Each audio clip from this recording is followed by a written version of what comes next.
For 3 decades, the world's most celebrated specialists looked at Olivia Kensington and saw only limits. Then a delivery driver carrying a cardboard box looked at her foot and saw something move. What happened next will make you question everything you think you know about the word impossible. If this story reaches your heart, hit that like button right now. And drop a comment telling me what city you're watching from. I want to see exactly how far this story travels. Now sit back. This one is going to stay with you. The morning Olivia Kensington turned 30, her assistant sent flowers.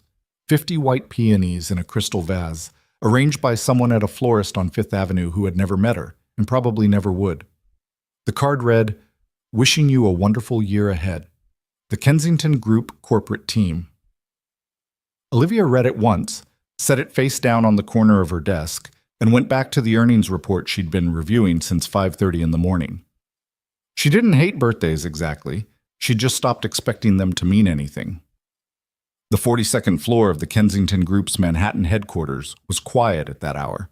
The cleaning crew had already come and gone, leaving the glass and steel surfaces polished to a mirror sheen, the kind of tidiness that looked architectural rather than human. Olivia liked it best this way. Before the assistants arrived, before the phone started, before the day became a managed performance of authority and composure. In the early morning, it was just her and the city spread out below, still gray and waking, and she could sit at her desk and work without anyone watching to see how she did it. That part mattered more than most people understood. She moved her wheelchair with the practiced efficiency of someone who had done it for so long that the action had become invisible even to herself. Left hand, right hand, a slight lean to turn the corner around her desk. She'd stopped thinking about it sometime in her early 20s, which was around the same time she'd stopped letting herself think about the alternative. The neurologist who'd treated her at 15 had been gentle and thorough and completely certain. So had the one at 19, and the one at 22, and the one her mother had flown in from Munich when Olivia graduated from Harvard Business School and her mother was still trying to fix things that couldn't be fixed. Spinal cord injury at T6. Incomplete, but the prognosis is clear. She has full upper body function. She will not walk again. That was the sentence her life had been organized around for 15 years before she turned 30. By the time she reached 30, it had been 30, a third of a century. Longer than some of her junior executives had been alive. She pulled up the earnings document on her second monitor and highlighted a discrepancy in the third quarter logistics numbers. Her coffee was going cold. She didn't notice. The accident had happened on a Tuesday in October, which Olivia knew with the kind of precision that only comes from having told the story so many times. To doctors, to journalists, to the board members who'd needed reassurance when she was appointed CEO at 26, that it had become more like a recitation than a memory. She was 8 years old. The family's driver had run a red light 2 blocks from her school. The other car hit them on the passenger side, which was her side, and she'd woken up 3 days later in a hospital with her mother crying at the foot of the bed and a dull, heavy absence in the lower half of her body that she hadn't understood yet. She'd understood it soon enough. Her father, Richard Kensington, had been the kind of man who solved problems. He was the founder of the Kensington Group, a logistics and real estate empire worth $11 billion, and he approached his daughter's injury the way he approached everything, with resources, with strategy, with an absolute refusal to accept that something couldn't be changed if you threw enough money and intelligence at it. The next 12 years involved 3 countries, 7 surgical centers, 15 specialists, 2 experimental nerve regeneration programs that were still in clinical trials, and 1 quietly devastating afternoon in Olivia's senior year of high school when the last doctor her father had hired closed his folder and said, as kindly as he could manage, that they had reached the boundary of what medicine was capable of doing for her. Richard Kensington died of a heart attack when Olivia was 24. She sometimes thought it had broken something in him, that boundary. Not the money or the company. Those were fine. Those she had inherited in full and built past anything he'd imagined. Something quieter. Something he'd never said out loud.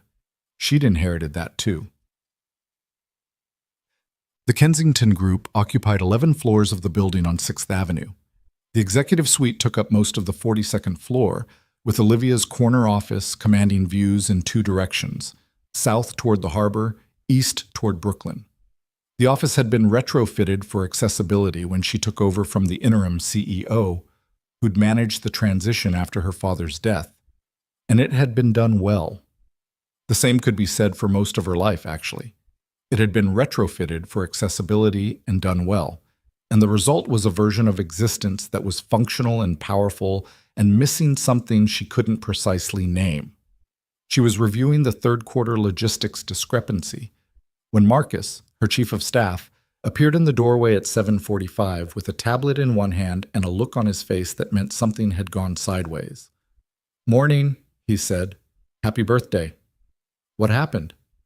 "The Meridian shipment. It was supposed to clear customs in Newark yesterday. It didn't. There's a hold on the medical equipment in the container." Olivia set down her pen. "Which medical equipment?" "The rehabilitation systems for the Portland clinic, the ones they've been waiting on since August." She pulled up the file from memory, which she could do with most active accounts because she'd always had the kind of brain that stored logistics like other people stored phone numbers. The Portland Children's Rehabilitation Clinic was a nonprofit she personally funded, quietly, through a shell account that kept the Kensington name off the records. It served kids with spinal injuries, paralysis, traumatic brain injuries, 53 kids currently in active programming. She had never visited in person. "Get someone to the Newark facility today," she said. "Not a courier service. One of our people, someone who can push through a manual release. I want those systems on a truck to Portland by 6 o'clock.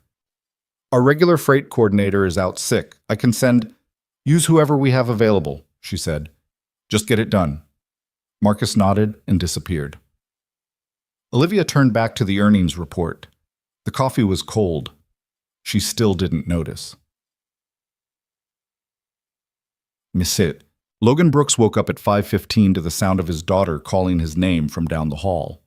He lay still for 3 seconds, a habit he'd developed not from laziness but from the need to collect himself before the day started, because the day started hard and didn't let up. And then he pushed back the covers and went to her room. Stella was 7 and small for her age and had her mother's eyes, which Logan was still in the process of learning to look at without feeling something complicated happen in his chest. She was sitting up in bed with her hair pushed sideways from sleep and her stuffed rabbit, whose name was Captain, pressed against her cheek. "I had the dream again," she said. Logan sat on the edge of her bed. "The one with the ocean? The one where I can't find you?" He pulled her in and held her for a minute without saying anything, because there wasn't much to say, and she wasn't really asking for words. She was 7. She'd lost her mother 14 months ago. She needed him to be there and solid, and that was the one thing he could do reliably, even when everything else was falling apart. "I'm right here," he said. "I know," she said. "But in the dream, you're not." He held her until she stopped being rigid, until her breathing evened out and she started pulling at a loose thread on his sleeve the way she did when she was coming back to herself. Then he got her settled again, brought her a glass of water, turned the nightlight back on because she'd turned it off herself last week and then regretted it, and went to the kitchen to make coffee and figure out how to fit 3 shifts into one day. Logan was 32 and had been in New York for 6 years, arriving from a small city in Ohio with a mechanical engineering degree from a state university that had not yet opened any of the doors he'd expected it to open. He'd worked in manufacturing quality control, in warehouse management, in 2 different startups that had failed in ways that were instructive but not lucrative. When his wife, Dana, got the position at a design firm in Manhattan, they'd moved into a 2-bedroom apartment in Astoria and told themselves it was temporary, a launching point, the kind of not yet that eventually becomes yes. Dana died in a car accident on the BQE on a Sunday morning in March. She'd been on her way back from a client meeting in Long Island City. The other driver was drunk at 10 in the morning, which was the kind of detail that Logan had spent a long time trying to find meaning in before he accepted there wasn't any. After the funeral, after the weeks of people bringing food and sitting in his living room and asking if he was okay, after all of that, he had to figure out how to raise Stella and pay rent in New York City on a single income. His engineering degree was good, but the positions it qualified him for required either relocation or hours that would mean Stella in daycare until 7 or 8 at night, which wasn't something he was willing to do. So he'd built a patchwork, a part-time position doing inventory management for a mid-size electronics distributor 3 days a week, and a contract gig with a logistics company called Aero Freight that handled specialized deliveries for corporate accounts. Aero Freight paid better than it should have and asked more than it should have. Logan was fine with both. Damn. The call from Aero Freight came in at 8:30. "We've got a priority pickup from the Newark Customs facility," said the dispatcher, a woman named Carol who communicated exclusively in flat, task-oriented sentences that Logan had come to appreciate. "Medical equipment hold. The client wants manual release pushed through and same-day delivery to a staging location in Midtown. It's going to take some paperwork." "How much paperwork?" "You'll need to talk to a supervisor at Customs, probably 2 supervisors. Client account is Kensington Group. They want it handled by noon." Logan looked at the clock on the microwave. Stella was at school until 3. He had the electronics job in the afternoon, but he could push that call to tomorrow if he needed to. "I can do it," he said. "Send me the documentation." He was in his car by 8:50, the documentation loading on his phone, a coffee going cold in the cup holder. He had learned to drink cold coffee so gradually that he no longer noticed it, which was not a skill he'd set out to develop. The customs facility in Newark was exactly as frustrating as Carol had implied it would be. The first supervisor was apologetic and unhelpful. The second supervisor was neither but eventually located the correct form. There was a third person, a compliance officer whose title Logan never got clearly, who reviewed the documentation for 25 minutes before approving the release. The entire process took 2 hours and 40 minutes, during which Logan stood at a counter, sat in a plastic chair, stood at the counter again, and drank bad vending machine coffee that was somehow worse than no coffee at all. He was loading the last of the equipment crates into the back of the freight van when his phone rang. Kensington Group. "Mr. Brooks?" The voice was a man's, but Marcus, the chief of staff whose name was on the account paperwork. "I'm checking on the Newark situation." "Loading now," Logan said, closing the van door. "I should be in Midtown by 1 o'clock, depending on the tunnel." "Good. There's been a slight change. Ms. Kensington would like the equipment staged in the building's loading dock, but she also wants someone to walk her through the shipping manifest in person before it goes out to Portland. Are you able to do that?" Logan had done this before. Clients who wanted a human being standing in front of them to confirm what a spreadsheet already said. It added time, but it was part of the job. "Sure," he said. 1 o'clock. He didn't know anything about Olivia Kensington except that she ran a company whose name was on a lot of the freight he handled, and that someone in her office was apparently very particular about medical equipment.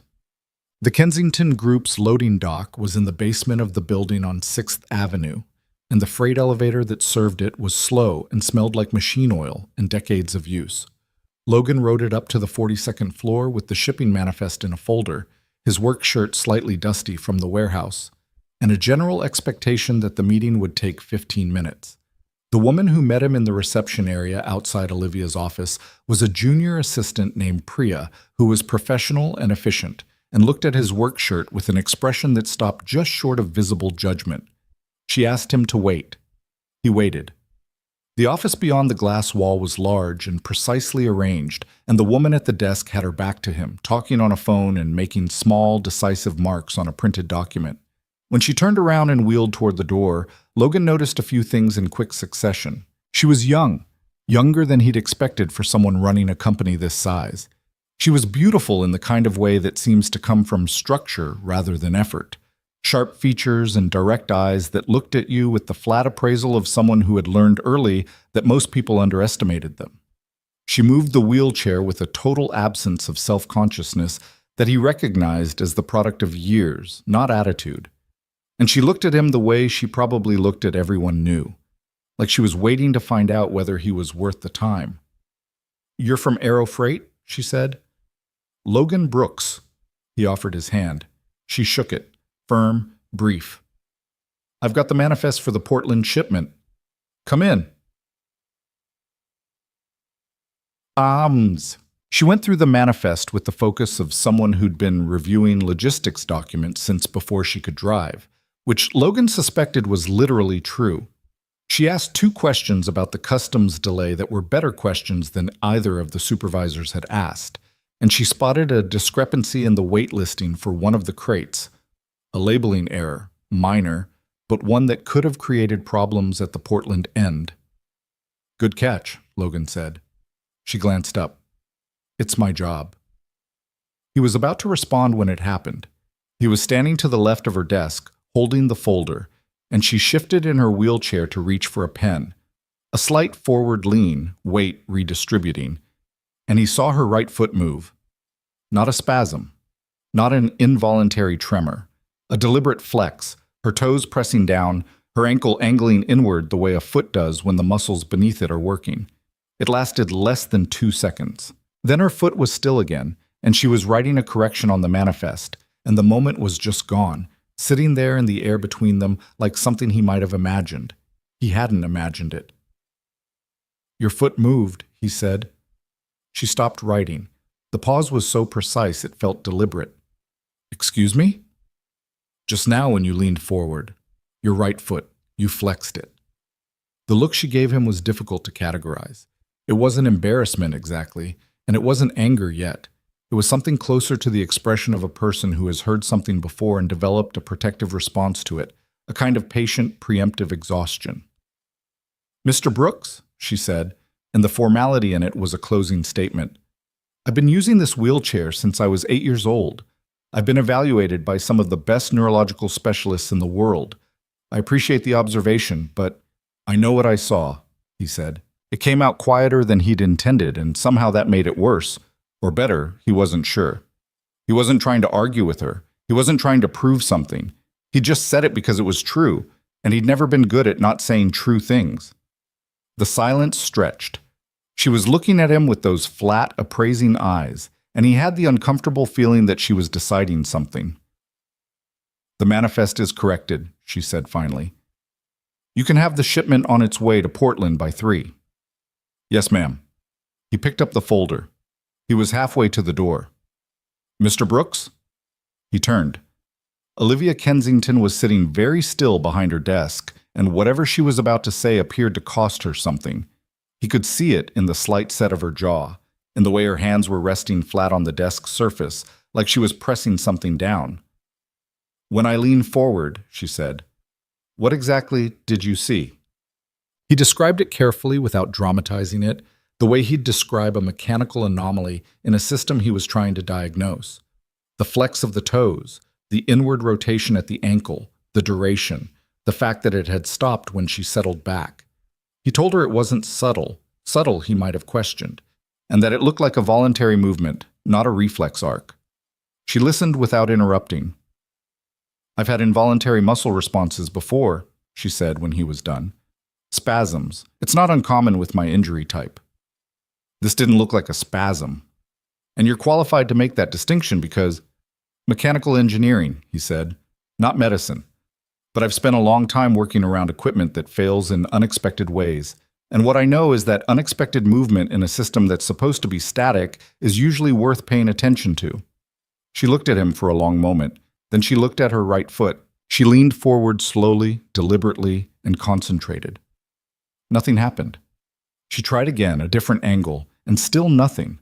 Her face went through something complicated. Irritation, then the particular kind of pain that comes from trying and failing, and she sat back. "I can't reproduce it," she said. Her voice was controlled. "It happened," Logan said. "I saw it." "You saw something?" "Yeah, I did."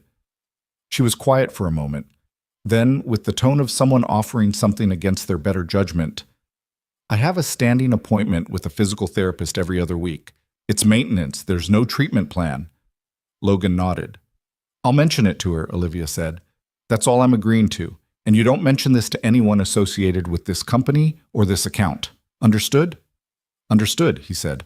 He left her office with the corrected manifest and the freight van still double-parked in the loading zone, and an unsettled feeling he couldn't quite name. Not triumph, not certainty, just the low hum of something that hadn't been closed yet. He was in Astoria by 3:15 to pick up Stella from the neighbor who watched her after school on his Aero freight days. Stella came out with paint on her elbow and her backpack hanging off one shoulder and immediately wanted to know if they could get dumplings for dinner. "Dumplings are expensive," Logan said, "not the ones from the cart." He couldn't argue with that. They got dumplings from the cart on the corner and ate them at the kitchen table while Stella told him in elaborate detail about a disagreement she'd had with a boy named Owen over who had correctly identified a bird in their class nature journal. The bird was, apparently, a cedar waxwing. "Were you right?" Logan asked. "Obviously." She dipped a dumpling. "Do you know what a cedar waxwing looks like?" "Not really." She got up and got her nature journal and showed him. He looked at the bird, then at his daughter, then at the nature journal again. He thought, briefly and without knowing why, about a woman sitting behind a large desk on the 42nd floor of a building in Midtown, looking at her own right foot. "Yeah," he said. "That's a cedar waxwing." Stella nodded with the satisfaction of someone who'd expected nothing less. 3 days later, Logan's phone rang from an unknown number. He almost didn't answer. "This is Olivia Kensington." He pulled the car over. He was between runs, heading back through Queens, and put it in park. "I spoke to my physical therapist," she said, "Dr. Renata Marsh. She's been working with me for 4 years. She reviewed the session notes from this week." A pause. "She said she's noticed some inconsistencies in my response patterns over the past several months that she hasn't been able to explain. She dismissed them as data artifacts. Measurement inconsistencies." Logan didn't say anything because he didn't know yet what she wanted from him. "I'm not saying you were right," Olivia said. "I'm saying there might be something worth looking at more carefully. Dr. Marsh wants to run a new EMG, electromyography, to get current readings on motor nerve activity." "Okay," Logan said. "I wanted to tell you," she said, and there was something slightly awkward in it, as if she wasn't entirely sure why she was telling him and was already halfway regretting the call. "I appreciate it," he said. "I don't know why I'm telling you," she said. "I think," Logan said carefully, "because you wanted someone to know. Not your team, not the specialists, just someone." The silence on the line had a different quality than he expected. Not offense, something more uncertain. "The EMG is Friday," she said finally. "I'll have results by next week." "I hope they show something," he said. Another pause. "So do I," she said. "Don't tell anyone about this conversation either." "I won't." She hung up. Logan sat in the parked car for a moment with the phone in his hand, watching a pigeon investigate a crack in the sidewalk. Then he pulled back into traffic and drove. The EMG results came back on a Wednesday, and Olivia stared at them for 45 minutes before she called Dr. Marsh. "Tell me what I'm looking at," she said.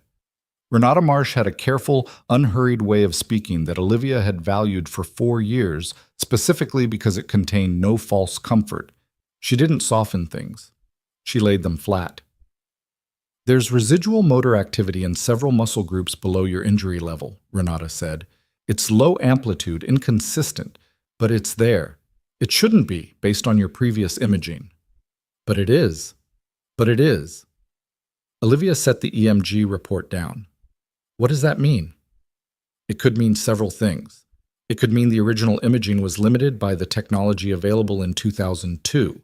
It could mean there's been some spontaneous, incomplete recovery that no one has been monitoring for because recovery was considered ruled out. Or," Renata paused in a way that felt deliberate, "it could mean that your injury was always incomplete in ways that weren't fully characterized, and that the gap between what you were told and what your nervous system has been doing for 30 years is larger than anyone understood." Olivia was quiet for a moment. "You should have caught this." "Yes," Renata said. "I should have been looking more carefully. I'm sorry." It was the honesty that got her, more than the information.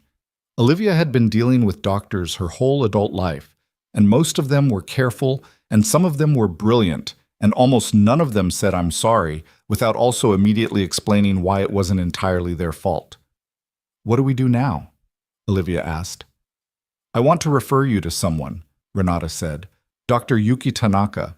She's at Columbia Presbyterian. She specializes in incomplete SCI recovery and neural retraining. She's seen cases like yours before. Not identical, but similar." "Cases that were written off." "Cases that were written off," Renata confirmed. Olivia looked out the window at the city below. It was early evening. that specific gray-gold hour when the light hit the glass of the buildings opposite and turned them into something that almost looked warm. "Schedule it," she said. She called Logan that evening. She told herself it was a courtesy, a simple exchange of information, the completion of a loop that had started in her office with a shipping manifest and an observation she hadn't asked for. She told herself that and dialed anyway. "They found motor activity," she said when he picked up. "Residual. In muscle groups that were supposed to be gone." She heard him exhale. It wasn't a dramatic sound, it was just breath, and somehow that was more tolerable than an exclamation would have been. "What happens next?" he asked. "I'm being referred to a specialist at Columbia, someone who works with cases like mine." The phrase felt strange, cases like hers, like there were others. "I don't know what's going to come of it." "No," he said, "but you're going to find out. I might find out it's nothing, that the activity is too low to be meaningful." "Maybe," he said, "but at least you'll know." She was quiet for a moment. Through the window, the city was fully dark now, and the glass of the buildings opposite had gone back to just glass. "Why did you say something?" she asked. "When you saw it, most people wouldn't have." She heard him think about it. Actually think, not just reach for the first available answer. She found she respected that. "I work in logistics," he said. "My whole job is noticing when something is off and saying so. Most of the time it's a mislabeled crate or a weight discrepancy. This time it was something else." A pause. "I just said what I saw, that's all." "Most people see what they expect to see," Olivia said. "Yeah," Logan said. "I know." She almost said thank you. The word was right there. She let it go. "I'll keep you updated," she said instead. "If that's acceptable." "It's acceptable," he said. She hung up and stayed at the window a while longer. And the city did its usual, indifferent thing of going on being itself, regardless of what any individual person was feeling about it. And Olivia thought about a foot that moved and a man who'd noticed, and about 30 years of being absolutely certain about what was impossible. She wasn't certain anymore. That was the most frightening thing that had happened to her in a very long time. Dr. Yuki Tanaka's office at Columbia Presbyterian was nothing like the specialists Olivia had seen over the years. There were no diplomas arranged in a careful arc above the desk, no framed citations from medical journals, no visual argument for authority. There was a whiteboard on one wall covered in diagrams, a desk buried under stacked folders, and a small cactus on the windowsill that looked like it hadn't been watered in several weeks but was surviving anyway. Olivia noticed the cactus first and then felt strange about noticing it. Tanaka herself was 60-something, Japanese-American, with reading glasses pushed up on her forehead and the kind of direct, unhurried attention that made you feel like she had nowhere else to be. Which was probably not true, given that her scheduling coordinator had told Olivia she was fitting her in between 2 other appointments and a grant review committee call, but it didn't feel that way. "I've read your file," Tanaka said. "All of it. The original injury report from 2002, the surgical records, the neurological assessments, all 7 of them." She set the folder on the desk in a way that was almost gentle, the way you'd set down something fragile.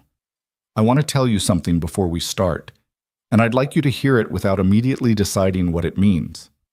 Can you do that?" Olivia said, "I'll try." "The assessments you've had over the years were not wrong exactly," Tanaka said, "but they were incomplete. The imaging technology available in 2002 and even in 2009, when your last comprehensive scan was done, had real limitations in resolving certain types of nerve pathway structures. What reads as absent on older imaging sometimes isn't absent. It's just below the resolution threshold. You're saying the technology couldn't see it. I'm saying the technology available at the time may not have been able to see all of it." Tanaka paused. "Your injury is at T6, incomplete, which was correctly identified. What was not correctly identified, or more precisely, what was never revisited with current technology, is the extent of preserved pathway integrity below the lesion site." Olivia was quiet. She had a practiced stillness that she'd developed over years of sitting across from people who had news for her, and she used it now. The kind of stillness that looks like calm but is actually just a body holding itself very tightly. I want to do a full imaging workup, Tanaka continued. MRI, updated EMG mapping, and a transcranial magnetic stimulation study. The TMS will give us a much clearer picture of which motor pathways are actually functioning versus dormant. It takes about 3 hours total. And then? And then we'll know what we're actually working with. Not what was assumed 20 years ago, what's actually there now. Olivia looked at the cactus on the windowsill, then at Tanaka. I've been told what I'm working with many times, she said. It tends to end the same way. I know, Tanaka said. She didn't say this time will be different, and Olivia noticed that specifically, the absence of it. But those conclusions were based on incomplete information. I'm not asking you to hope for anything yet. I'm asking you to let me see what's actually there.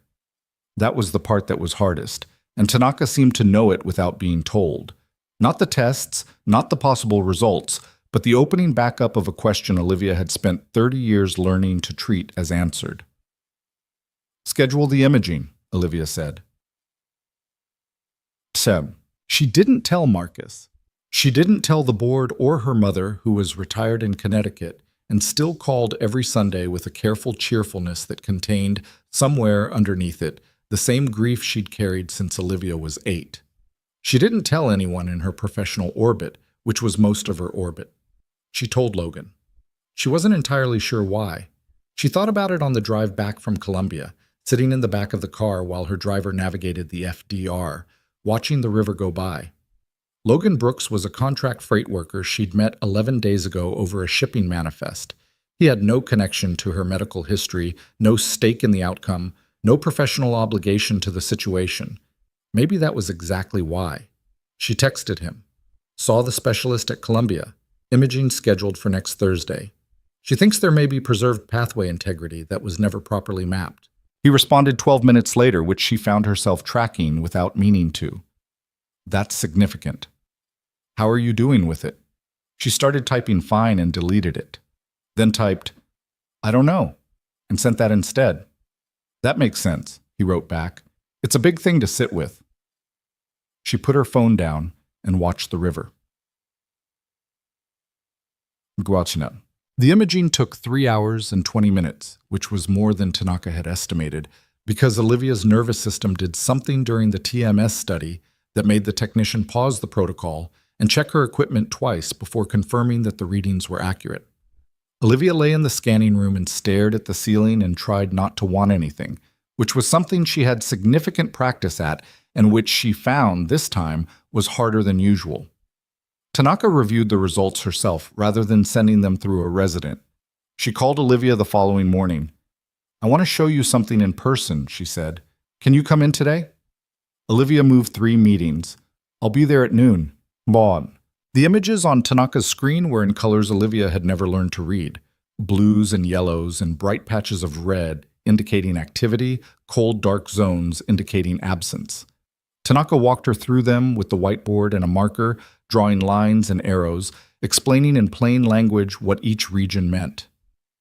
These red areas, Tanaka said, circling a cluster with the marker, are motor pathway activity, cortical signals traveling down the spinal cord. In a complete injury, you don't see them. In a standard incomplete injury at T6, you'd expect to see them stop here, she made a mark, or become very degraded. What you're showing me is different. Olivia looked at the screen. She made herself look carefully, the way she looked at logistics data, without projection, without wanting the numbers to say something specific. The pathways are present, Tanaka continued. Degraded, yes, significantly compressed and partially demyelinated, but present.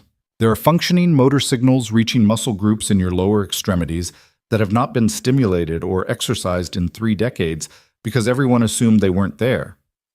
The room was very quiet. What does that mean in practical terms? Olivia said. Tanaka sat down.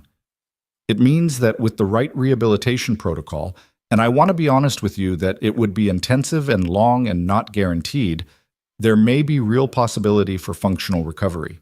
Not theoretical, real. She paused. I can't promise you walking. I want to be absolutely clear about that. What I can tell you is that I've seen patients with similar pathway profiles achieve significant functional gains with aggressive neural retraining therapy. How significant? One patient could wiggle her toes when she started. After 18 months, she was walking with forearm crutches. Tanaka watched Olivia's face. Another patient had a less responsive pathway structure and achieved standing tolerance, but not ambulation. I don't know yet where you fall on that spectrum, but I know you're not where anyone told you you were. Olivia was looking at the screen, at the bright red patches that were, apparently, her own nervous system doing something it wasn't supposed to be doing. My entire life, she said slowly, has been built on the assumption that this doesn't change. I know. My company, my routines, everything about how I move through the world. She paused. I'm not saying I don't want it.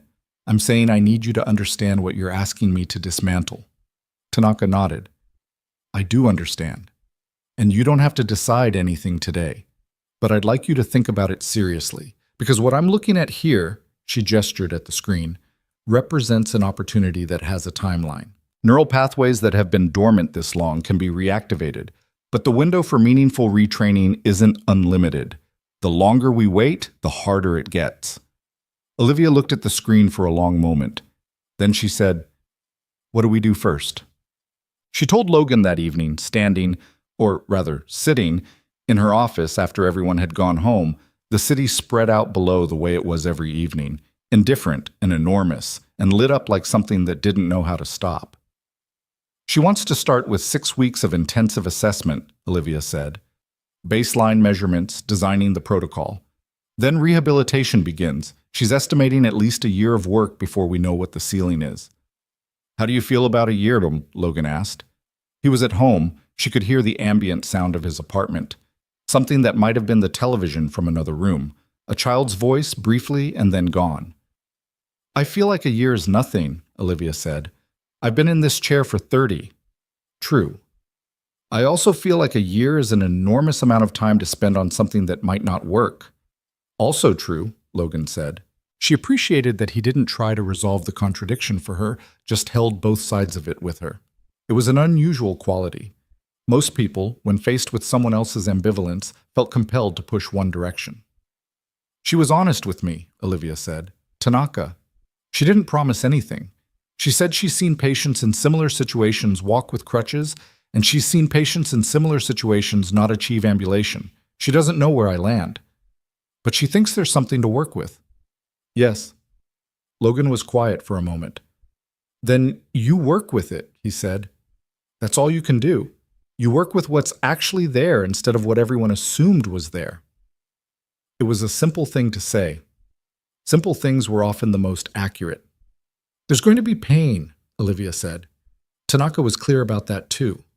Waking up nerve pathways that have been dormant, it's not comfortable. She described it as resensitization, which I'm fairly certain is a clinical way of saying it's going to hurt. Are you telling me because you're worried or because you needed to say it out loud?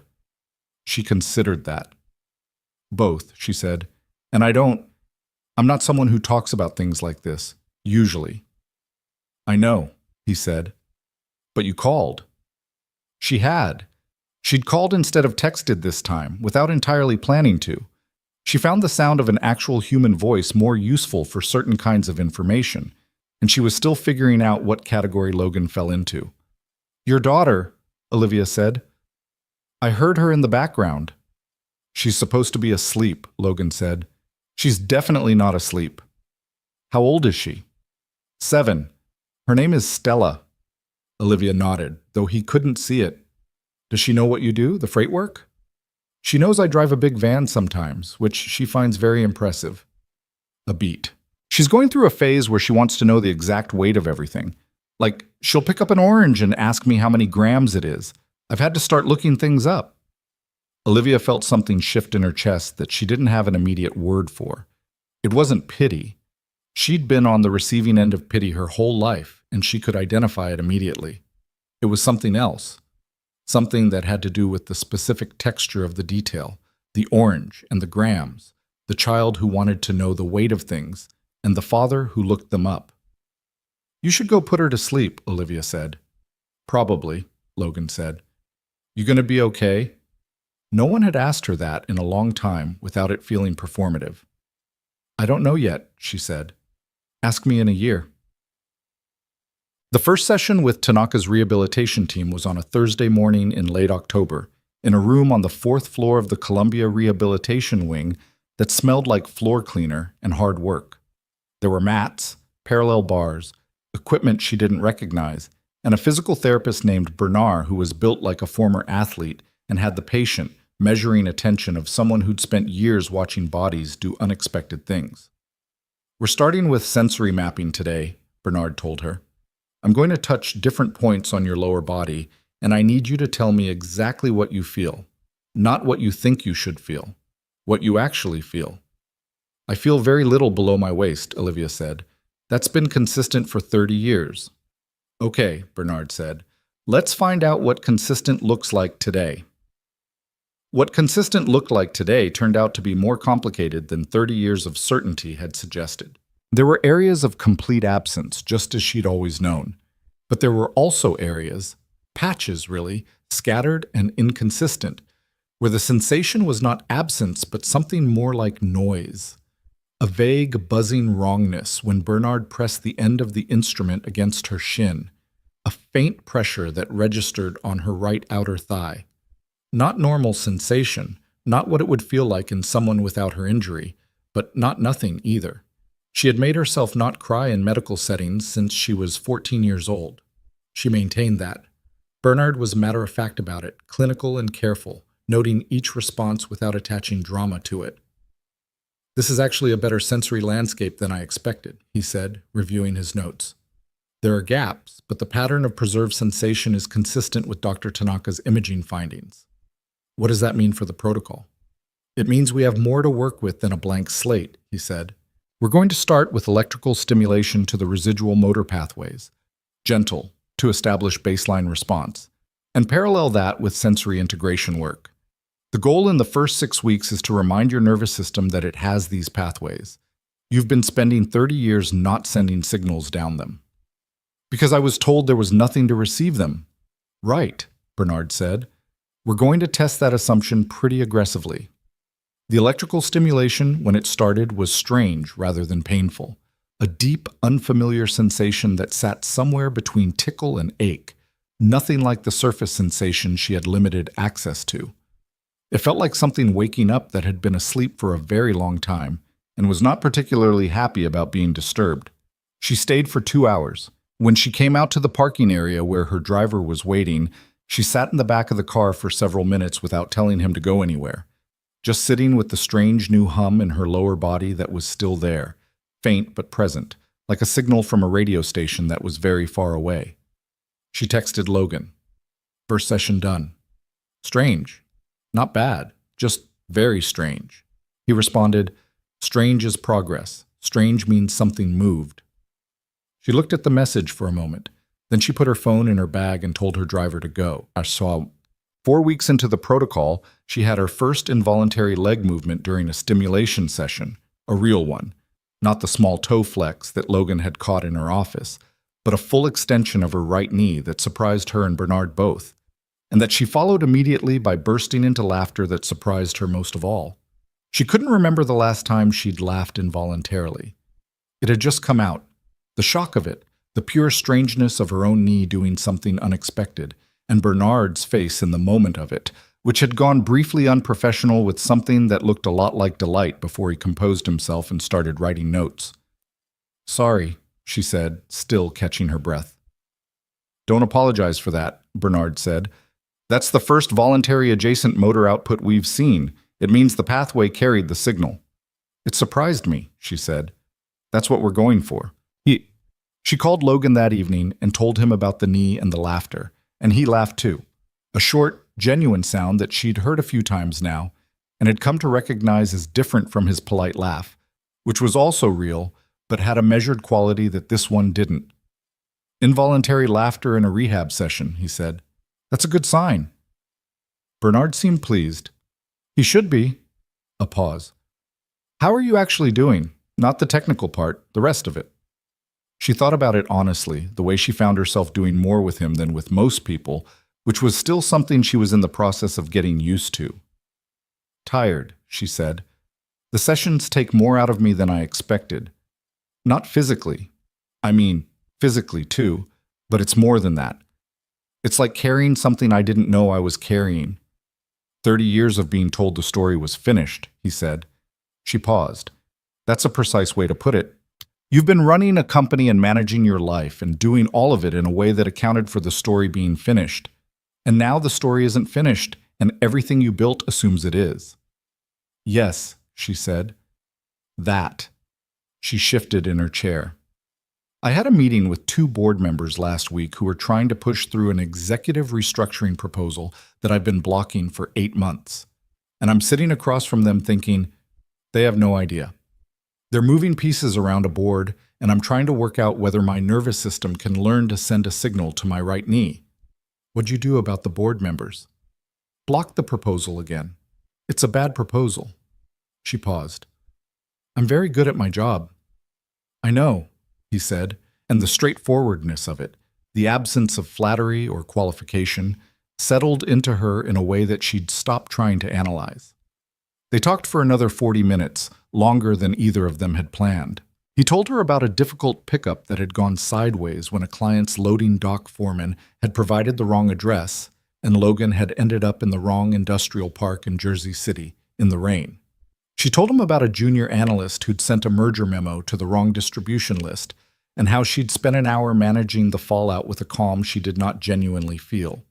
He talked about Stella, who had apparently decided she wanted to learn chess and had beaten him twice already, using a strategy she claimed to have invented herself. She's 7, Olivia said. I know, Logan said. It's humbling. When she hung up, it was past 10:30. She hadn't eaten dinner. She hadn't noticed. She sat in the quiet office. She'd stopped going home early now, the way she'd been doing lately after rehab days when the tiredness sat too heavy in the evenings. And she thought about the way the conversation had moved, how naturally it had covered his day and her day without any particular urgency, without the managed information quality of her professional relationships or the careful gentleness of her mother's Sunday calls. It was something she didn't have a clean word for, and she was at a point in her life where she found it easier to sit with things she couldn't name than to rush them toward definition. The therapy was teaching her that, if nothing else, the patience for process, the willingness to wait for the signal to arrive instead of deciding in advance that it wasn't coming. Her right knee had moved today, unexpectedly, involuntarily, and it had made her laugh. She couldn't remember the last time her own body had surprised her. She found she wanted it to happen again. The thing about pain that no one tells you, or that Olivia had never let anyone tell her because she'd stopped the conversations before they could get there, is that it has layers. The surface layer is the one you can describe to a doctor. Sharp, dull, burning, pressure. The kind that shows up on a numbered scale. But underneath that is the other kind.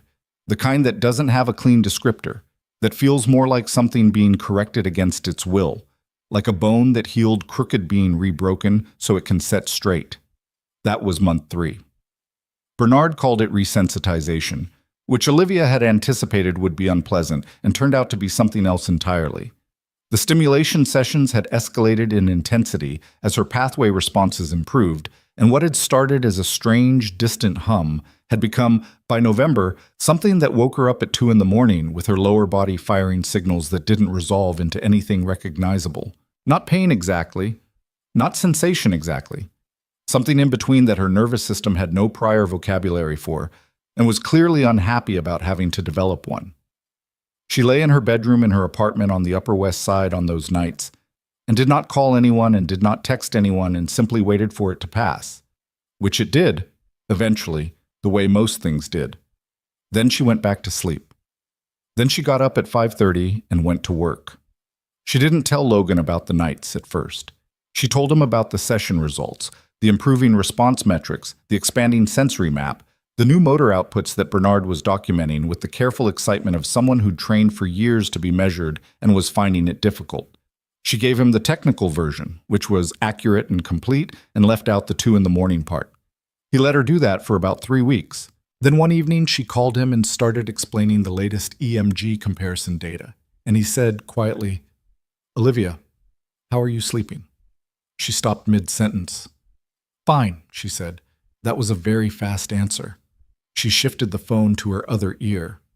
Outside, the city was doing its November thing, gray and damp and loud in a way that was different from summer loud, more compressed, everyone moving faster.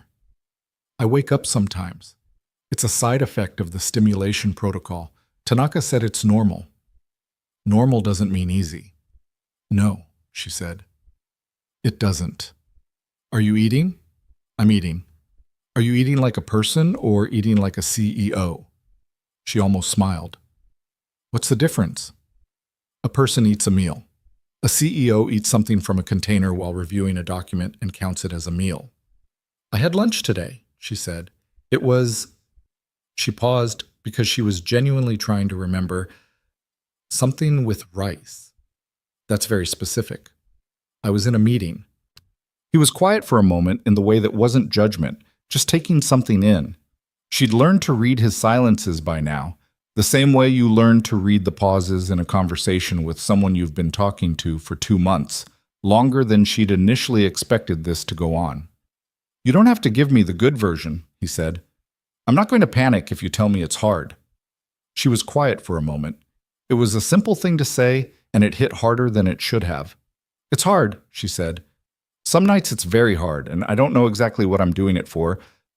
And then in the morning I go to the session, and Bernard shows me an output reading that's 15% stronger than it was last month, and I remember. But the nights are difficult. Thank you for telling me, Logan said. Don't make it a thing. I'm not making it a thing. I'm just... A pause. I know what those nights are like. When you're up at 2 in the morning and it's just you and whatever the hardest version of your current situation is, I know what that's like. She thought about what she knew of his history. Dana, the accident, Stella at 6 years old, and a father trying to hold everything together. Yeah, she said. I imagine you do. They stayed on the phone for a while after that without it being about the rehab or the freight work or any of the practical things. Just 2 people on the phone at 9:30 on a Tuesday in November, which was a thing that had apparently become part of her life without her formally agreeing to it. The complications started the second week of December. Not medical ones. Olivia had half expected medical complications. A plateau in the pathway response, a setback in motor output, something quantifiable that she could problem-solve her way around. What she hadn't anticipated was the other kind. It started with a woman named Helen Marsh. Helen was 63, a founding board member of the Kensington Group, and the closest thing to a political operator that a private company's governance structure could produce. She had voted to confirm Olivia as CEO at 26, with what she had described at the time as confidence in Olivia's capability, a sentence that had always contained in Olivia's hearing and implied despite everything. Helen was careful and strategic and had, in the past 8 months, been the primary architect behind the executive restructuring proposal that Olivia had blocked twice. Helen requested a private meeting on a Thursday afternoon with an agenda item listed as executive continuity planning, which was a phrase that could mean several things, and in Helen's vocabulary meant specifically the one Olivia liked least. I've been hearing some things, Helen said, once they were alone in the small conference room off the executive floor. She had the kind of voice that conveyed concern so smoothly it was almost impossible to locate the knife inside it. About your schedule? About the appointments? Olivia kept her face neutral. My schedule is managed by Marcus. If there are concerns about coverage... I'm not talking about coverage. Helen folded her hands on the table. I'm talking about what happens when the market hears that the CEO of the Kensington Group is pursuing a medical intervention of uncertain outcome while managing an $11 billion company. The room was very quiet. That's a significant overstep, Helen. I'm looking out for this company's interests. You're looking out for your restructuring proposal, Olivia said, which this company doesn't need and which I've rejected twice on sound strategic grounds.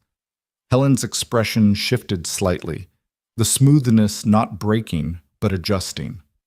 Olivia, you've given your entire adult life to this company. No one respects what you've built more than I do. But you have to understand how this looks from the outside. A CEO making significant personal decisions at a time when the company is navigating a complex acquisition landscape. My personal decisions are not board business. Everything about this company is board business. Helen paused.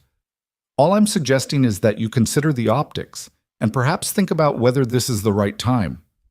Olivia looked at her for a long moment. Helen held it well. She always held it well. But Olivia had been reading boardrooms since she was 24, and what she saw behind the careful expression was not actually concern. It was calculation. I appreciate your perspective, Olivia said. This meeting is finished. Helen left.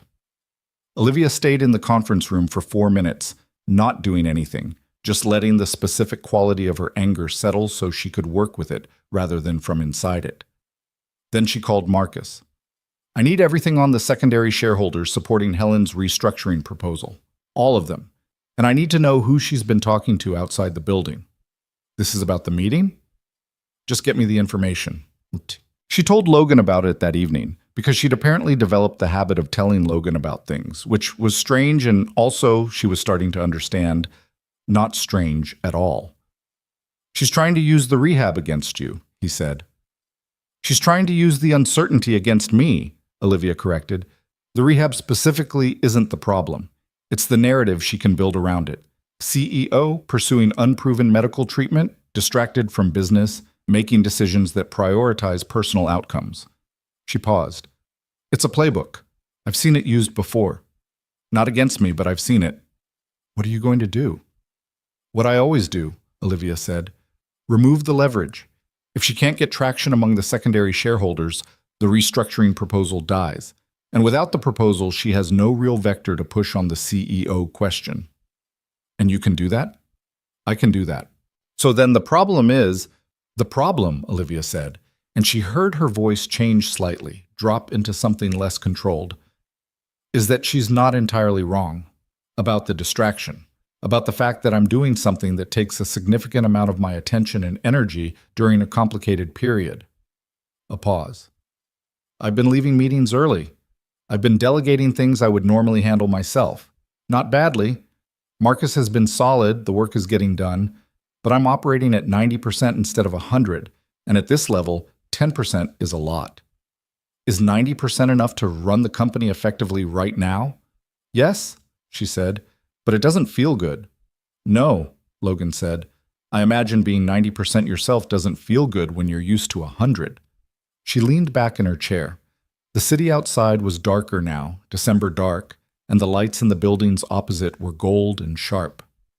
She made me doubt it, Olivia said. For about 30 seconds in that conference room, she made me actually question whether this was the right time. The admission cost her something. That's what I can't forgive. Not the attempt. The 30 seconds. 30 seconds isn't a long time. For me, it is. What ended the 30 seconds? Olivia thought about it. I thought about what it would mean to stop, she said slowly. Not stopping the work or the company, stopping the sessions. Going back to where I was in October, before Tanaka, before the imaging. And I realized I couldn't. Not because I was certain it would work, but because I couldn't be the person who looked at that imaging data, at those pathways that are actually there, and chose to leave them alone. I couldn't be that person. Logan didn't say anything for a moment. I need to ask you something, he said, and I need you to not immediately give me the version where you're fine. Ask. Are you doing this because you want it, or because stopping would feel like surrendering to Helen? It was a sharper question than she'd expected, and she sat with it for a moment because it deserved that. Both, she said finally. I want it.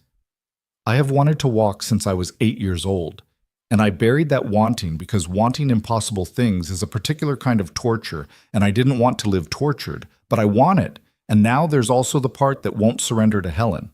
Both are real. Good, Logan said. Both are allowed.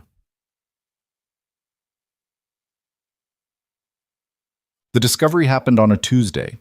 Logan was doing a routine account review for a medical equipment client, one of Aero Freight's steadier accounts, a company called Meridian Medical Logistics that handled hospital-grade rehabilitation systems. when he noticed something in the shipping records that didn't line up. It was small, the kind of thing that only registered because he was specifically familiar with the Kensington account and its related medical shipments. A sub-batch of sensory neural mapping equipment had been shipped to a neurology consulting firm in 2009. The consulting firm was listed as conducting an independent assessment for a private client.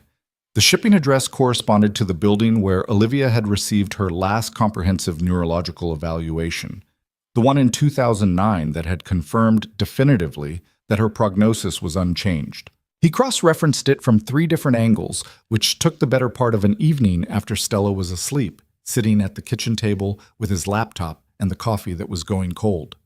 The consulting firm had since dissolved, but the equipment that had been shipped to it in 2009, the equipment meant for comprehensive neural pathway mapping, had a return shipment recorded 14 days later, unopened.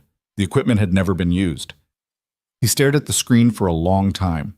He didn't want to be wrong about this. He especially didn't want to be wrong in a way that handed Olivia a different kind of pain. The kind that came from believing something had been done to you deliberately when it was really just incompetence or logistics or a chain of small human errors. He looked at it again from every angle he could access. The shipment records were clear. The equipment was returned. The assessment had been billed to a private account, one he couldn't fully trace because the consulting firm's records had been archived into a data structure that he didn't have access to. But the billing records he could see showed a fee paid to a neurologist whose name appeared twice in Olivia's file as a secondary consultant. He didn't want to call her at 11:30 at night. He sat with it until midnight and then called her anyway, because she was the kind of person who needed to know things, and this was something she needed to know. She answered on the second ring. "Logan, were you asleep?" "No, what happened?" He told her carefully, the way he always told her things. Without dramatizing, without certainty beyond what the evidence actually supported, laying it flat. The equipment shipment, the return record, the billing, the neurologist's name. The silence on her end was longer than usual. "The assessment was in October 2009, she said. Her voice was very controlled. "I remember it. I flew to Boston. I was there for 2 days. They told me they'd run every relevant test. The neural pathway mapping equipment was delivered and returned unused," Logan said. "That doesn't prove deliberate omission. It could be that they had their own equipment and the shipment was redundant. It could be..." "Who paid for the assessment?" Olivia said. Logan hesitated. "I don't have full access to the billing records, but from what I can see..." "Logan." Her voice was still controlled, but there was something underneath it now, something hard and pressurized. "Who commissioned the assessment?" He looked at his screen. The partial billing record had an account code he'd been able to partially decode through the Meridian records. The account was flagged as a corporate client referral. The corporate client had a code he recognized from the Kensington Group's vendor records. "It came through a Kensington Group account," he said. "I can't tell you which one or who authorized it from here, but the assessment was commissioned and paid for through a Kensington Group corporate account." Another silence. Longer. "My father was alive in 2009, Olivia said. Logan said nothing. "He died in 2010, she said. "He spent my whole childhood trying to find a way to fix this. By 2009, he would have been..." She stopped. "I don't know what he would have been. I don't know what that means. I don't know if it means anything." "You need someone who can access the full records," Logan said. "An attorney. Someone who can subpoena the archived documents from the consulting firm. I can only see the surface of this." "I know." She was quiet. "I know. I just..." A sharp exhale. "I need a minute." "Take it," he said. He sat at his kitchen table and waited, listening to the sound of her breathing on the other end, which was not calm exactly, but was deliberate. The sound of someone choosing to stay in control of herself. "Why would he do that?" she said finally, and the question was not really for Logan, or not only for him. "He spent every year from when I was 8 years old trying to fix this. He hired everyone. He tried everything. Why would he... In 2009, why would he commission an assessment and then..." She stopped again. "I don't know," Logan said, "and I don't think you should assume the worst until you can see the full records. There could be an explanation." "There could be," she said, "but there might not be." "Yeah," he said, "there might not be." She was quiet for a long time. He stayed on the line and let her be quiet, which was what she needed, which he understood without her asking. "He loved me," she said finally. "Whatever this is, and I don't know what it is yet. He loved me, I know that." "I know," Logan said. "I'm going to need a lawyer with archival subpoena access," she said, and her voice had shifted back to the thing he recognized, clear and functional and oriented toward action. "And I'm not going to tell Tanaka or Bernard yet. I don't want this to touch the rehab until I know what I'm actually dealing with." "That makes sense." "This could be nothing," she said. "An equipment error, a redundant shipment, a perfectly innocent administrative chain." "It could be," Logan said, "but you don't think it is." He looked at the screen again. At the neat, clean record of equipment delivered, assessed, and returned unopened. At the billing code. At the date in October 2009, 14 months before Richard Kensington's fatal heart attack. "I don't know," he said, "but I think you need to find out." She retained the attorney the next morning, a woman named Farida Solis, who handled corporate records litigation and had the specific kind of methodical tenacity that the situation required. Farida filed for the archived records the same week, and the waiting period for the subpoena processing was 3 to 5 weeks, which meant 3 to 5 weeks of Olivia knowing there was a thing she didn't know yet and wasn't able to know yet, which was its own particular kind of difficulty. She managed it the way she managed most difficult things, by working. The board situation with Helen was developing exactly as she'd predicted.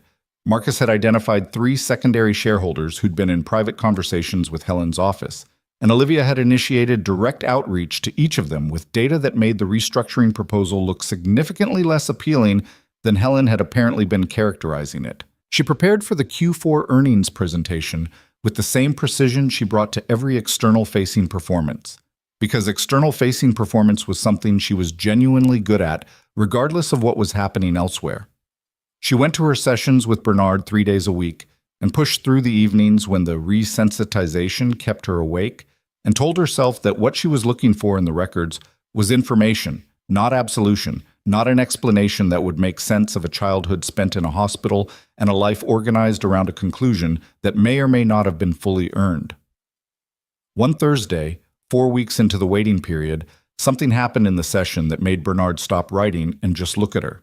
She had been working on standing tolerance, the parallel bars, both hands gripping, weight shifted forward, and the protocol called for 10-second intervals, hold, and release. She had been working at it for 40 minutes, which was 15 minutes longer than any previous session, and she was tired in a deep, physical way that was distinct from the tired she knew from 30 years of upper body exertion. On the 11th interval, she felt her right leg take weight. Not fully, not cleanly. The leg shook, the ankle angle was wrong, and she gripped the bars hard enough that her knuckles ached. But for approximately 4 seconds, her right leg held a portion of her own body weight, and she felt it, not as the noise sensation of the early sessions, but as real pressure, real load, bone and muscle doing what they were built for. She started shaking and could not stop. "That's okay," Bernard said from close by. "That's completely okay. Let yourself shake." "I'm not," she started, because she was going to say she was not the kind of person who shook, and then she couldn't continue the sentence because it wasn't true anymore. 4 seconds, Bernard said. "You felt it?" "I felt it." "We'll build on it." She held the bars and let herself shake, which was not something she would have allowed 3 months ago. And the shaking was not weakness, and she understood that now in a way she hadn't then. It was the body handling something real, something enormous, something that changed the story. She called Logan from the car. She didn't have words for it yet, so she just said, "My leg took weight today." And he said, "Olivia," in a voice that didn't have anything else in it, just her name, and that was enough. The records arrived on a Wednesday morning in January, and Farida Solis called Olivia at 8:45 while Olivia was already at her desk, which was where she'd been since 6:15 because sleep had become something that required more effort than it used to, and she'd stopped forcing it. "I've reviewed everything," Farida said, without preamble, because Olivia had told her at the outset that she did not want preamble. "I want to go through it with you in person. Can you come to my office today?" "How bad is it?" A pause. Not a dramatic one. Farida was not a dramatic person, but a considered one, the pause of someone selecting words with care. "It's complicated," she said. "There are things in here that are going to be hard to read. I'd rather walk you through them than have you read them alone." Olivia looked out the window. January in New York was gray and flat, the kind of cold that didn't announce itself dramatically, but just sat on everything. "I'll be there at noon," she said. She told Marcus she had a legal consultation and not to schedule anything until 3. He didn't ask questions, which was one of the things she valued most about him. Farida's office was in Midtown, 8 blocks south, on a floor that smelled like old paper, and the particular kind of quiet that accumulates in places where difficult information regularly changes hands. Farida was at her desk with the archived documents organized in 3 separate folders, color-coded in a way that suggested she had been sorting through them for most of the previous day. She walked Olivia through them methodically. The first folder contained the 2009 assessment records from the Boston consulting firm, the full internal documentation, not the summary report that Olivia had received at the time. The second folder contained billing records. The third contained correspondence. It was the correspondence that was difficult. The neurologist who had conducted the 2009 assessment was named Dr. Philip Hartwell. He was retired now, in his late 70s, and based on the archived correspondence, he had communicated extensively with Richard Kensington's personal executive assistant during the 2 months prior to Olivia's evaluation. The emails were formal and careful in the way that suggested both parties understood the weight of what they were discussing. The content was this: Richard Kensington had engaged Dr. Hartwell not to conduct an open-ended comprehensive assessment of Olivia's neural pathway status, but to confirm a specific conclusion. The language in the initial engagement letter was precise enough to be almost admirable in its clarity. What Richard wanted was a definitive final assessment that would allow Olivia to close the chapter on treatment possibilities and focus her considerable abilities on building her life and her career. He believed that continued hope for physical recovery was preventing Olivia from accepting her circumstances and achieving the psychological stability he felt she needed. He had paid to be told one final time that there was nothing to find, and Dr. Hartwell, whether out of professional agreement or financial motivation or some combination of the two, had structured the evaluation accordingly. The neural pathway mapping equipment, the kind that might have identified exactly what Tanaka's current imaging had shown, had been delivered to the facility and returned unused. The assessment had been conducted using the older methodology, the same one that had already been used 7 times before, and had reached the same conclusion. Olivia sat across from Farida and read the correspondence twice. She was not shaking. She had used up her shaking apparently in Bernard's rehabilitation room in December, because now she felt very still and very cold in a way that was not temperature. "He loved me," she said when she was done. It was the same thing she'd said to Logan 3 weeks ago on the phone at midnight, and it was still true, and it still didn't resolve anything. "From everything in these records," Farida said carefully, "it's clear that he believed he was acting in your best interest. The correspondence with his personal assistant includes references to watching you struggle after previous treatments that failed. He wrote," she found the page, "that he couldn't watch her hope and lose anymore, that the hope itself was the thing destroying her."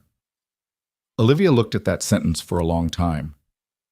"He was wrong," she said. "Yes," Farida said. "He was wrong. He thought he was protecting me. Yes. And he took the decision out of my hands." Her voice was still flat, still controlled, but there was something underneath it that she was managing with considerable effort. "At 31 years old, he decided I couldn't be trusted to handle the possibility. He decided the kindest thing was to make the decision for me." She set the page down. "And then he died. And I spent 13 more years in that chair running a company and thinking I'd made peace with something that didn't need to be made peace with." Farida let her sit with it.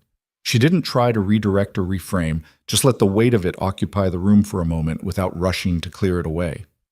"What are my options?" Olivia asked finally. "Dr. Hartwell is retired, but he holds an active medical license. There's a case to be made to the medical board. Whether you want to pursue that is entirely your decision, and I won't advocate for either direction." Farida folded her hands. What I would say is that the record is now documented and preserved. Whatever you choose to do with it, you have it. Olivia nodded. She took the third folder, the correspondence, and held it in her lap. I need a few days with this, she said. Of course. She left Farida's office and sat in the back of her car and did not direct her driver anywhere for 6 minutes. Just sat with the folder on her lap and the city going about its business outside the window, everyone moving with the particular winter urgency of people who needed to be somewhere warm. She thought about her father. Not the CEO, not the empire builder, not the man who had hired 12 specialists over 15 years, but the specific man she remembered from before the accident, who used to take her to the park on Sunday mornings and let her ride on his shoulders, and who had, by her account, genuinely fallen apart when she woke up in that hospital bed at 8 years old. She thought about what it must have felt like, in 2009, to watch a daughter who'd been through a dozen failed treatments make herself into something extraordinary anyway, to look at her and decide that hope was the enemy, that the most loving thing you could do was close the door. He had been wrong, and he had loved her. Both of those things were completely and permanently true, and she was going to have to figure out how to live inside that without letting it destroy something she'd spent the last 3 months building. She told her driver to go. She called Logan that evening. She'd thought about not telling him, thought about managing this one privately, the way she managed most things privately. And then she thought about what he'd said to her in early October, standing in her office over a shipping manifest. I just said what I saw. She'd trusted him with the small version of the truth then, and the medium version, and now she trusted him with the real version. She told him everything, the engagement letter, the returned equipment, the sentence about not watching her hope and lose anymore. When she finished, he was quiet for a moment. Not the careful quiet of someone formulating a response, but the genuine quiet of someone affected by what they'd just heard. I'm sorry, he said. Don't, not because you need sympathy, because it's a genuinely terrible thing to find out, and you should hear someone say that out loud. A pause. He took something from you. He did, she said. I've been sitting with that all day. And I keep landing in the same place. He thought he was being merciful. He was wrong, and he was selfish, and he was also trying to protect his daughter, and all three of those things are true at the same time. She exhaled. I can't be angry at him the way I would need to be angry at a stranger. He's my father. He's been dead for 13 years. What I can do is not let it define what happens next. That's a harder thing than it sounds. I know. She shifted in her chair. I keep thinking about the conversation with Helen, about that 30 seconds in the conference room when she made me doubt whether I should keep going. And I think my father spent the last year of his life, maybe longer, trying to talk himself into believing that taking this from me was the kind thing. And if I stop now, if I let what he did become the reason I stop, then he was right. Not intentionally right, but right anyway. Logan was quiet again, and then he said, You're not going to stop. No, she said, I'm not. Good. She almost left it there. But there was one more thing, and she found she needed to say it. I don't know how to explain why I keep telling you these things, she said. You're not... we met over a shipping manifest. You're a contract freight worker. I'm aware that's a bizarre sentence. It is kind of a bizarre sentence, Logan said. I have a therapist. I have Tanaka and Bernard. I have Marcus and a legal counsel. I have resources. She paused. And I call you. Do you want me to tell you why? No, she said. Yes, maybe. She could hear him thinking about it the way he thought about most things, actually thinking, not reaching. I think, he said slowly, because I don't need anything from you. Every other person in your life is either someone you employ or someone you're accountable to or someone whose feelings about you you're managing. I'm a guy who noticed your foot move. I don't have a stake in the outcome. She considered that. You have more of a stake than you're giving yourself credit for, she said. You're the reason any of this started. Maybe, he said, but I'm not trying to protect my investment. I'm just here. Here. Such a plain word. She'd heard it 1,000 times in 1,000 contexts, and it had never landed quite the way it landed now. Your daughter, Olivia said. How is she? The shift didn't surprise him. He'd learned by now that she changed subjects when something got too close, and he let her change it. She started chess club at school, he said. She's already convinced that everyone else is playing it wrong. She might be right. She might be. She's been making me play with her every night after dinner, and she's actually good. She doesn't just react, she plans ahead, thinks 3 moves out. He paused, and she heard the specific warmth in it, the thing that happened in his voice when he talked about Stella. Dana was like that, strategic. You'd think she was doing one thing and she was actually doing something else entirely. Olivia was quiet for a moment. He didn't talk about Dana often, not because the subject was forbidden, but because it came up when it came up, and he didn't perform grief and didn't hide it either. She sounds like she was exceptional, Olivia said. She was difficult and funny and absolutely certain she was right about everything, Logan said. So yeah, exceptional. 3 days after she read the records, Olivia went to see her mother.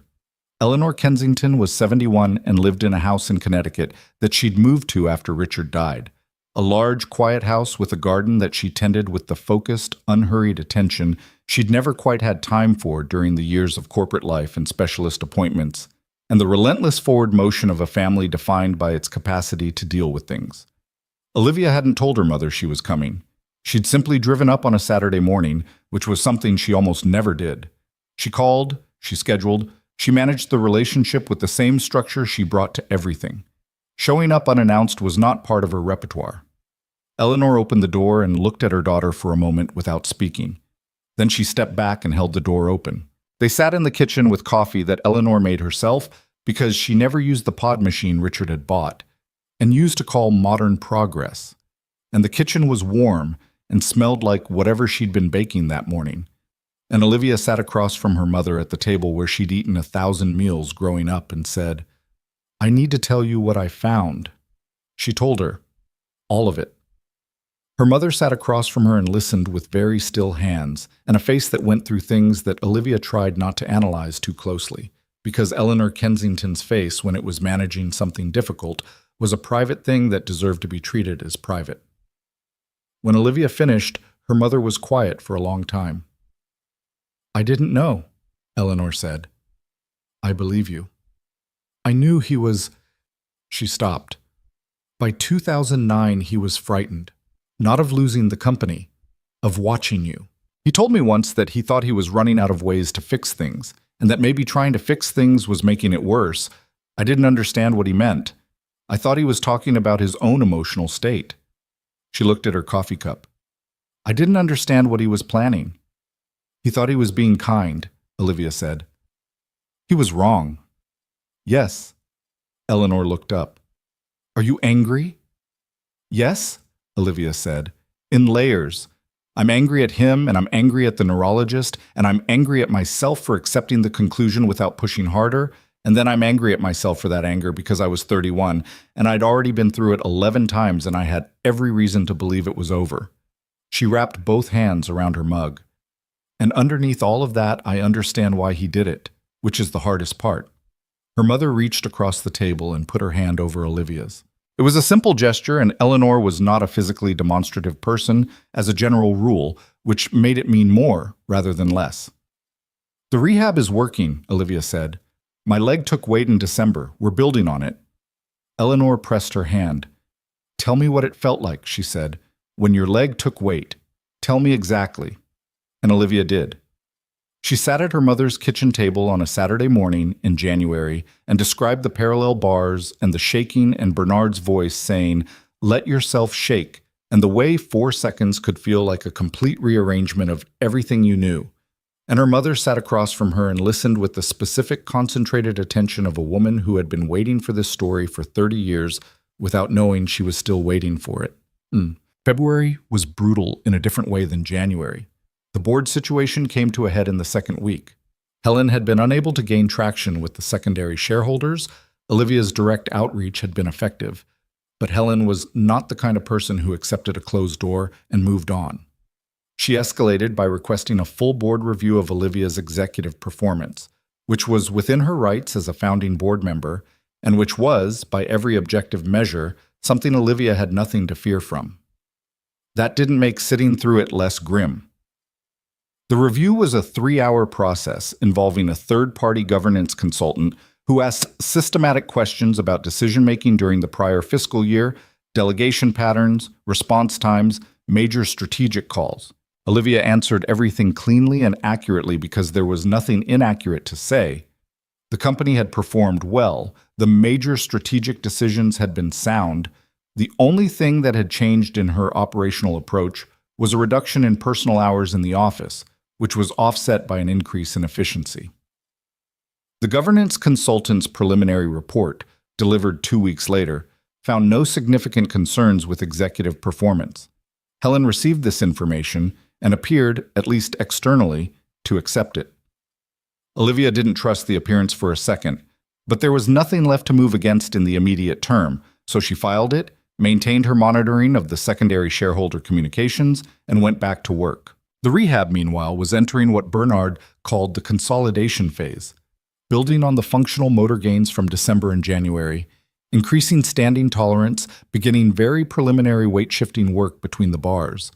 It was meticulous and slow, and frequently frustrating in the specific way that progress that should feel enormous manages to feel insufficient because it's measured in inches against a deficit of miles.